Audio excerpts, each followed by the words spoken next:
in Charleston, the funerals have begun for victims of that terrible church shooting. President Obama will deliver a eulogy today. This has prompted some considerable momentum to remove Confederate symbols from public places. Dom, has this been a surprise to you?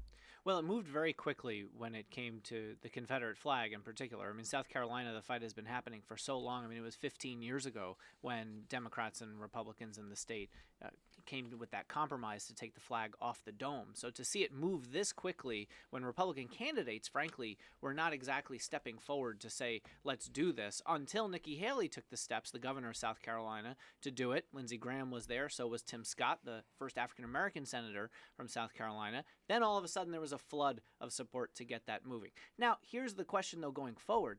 How far does this go? Does this mean removing names of Robert E. Lee or Jefferson Davis Highway, across the Potomac in Virginia?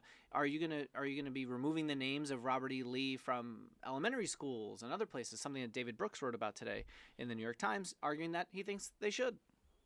Jackie. Well, it has been so interesting this week because you had at the beginning of the week the Republican leaders and were saying every time there was some suggestion from the left or from Democrats that there's something like, take down the flag, or from just the people in Charleston, South Carolina, they were saying, you're politicizing the murders of these people. Can't you at least wait till the funerals are over? And then, Senator Tim Scott, the first African-American U.S. senator from South Carolina since Reconstruction, said that he was not going to speak to this until after the funerals were over. But then Nikki Haley came out. And one thing that doesn't get enough attention about this is the impact of business pressure on this. I mean, South Carolina has come a long way. I was there just recently and talking to business people. It used to be a very protectionist, inward-looking state, and it is now the site of major multinational corporations and a lot of new businesses.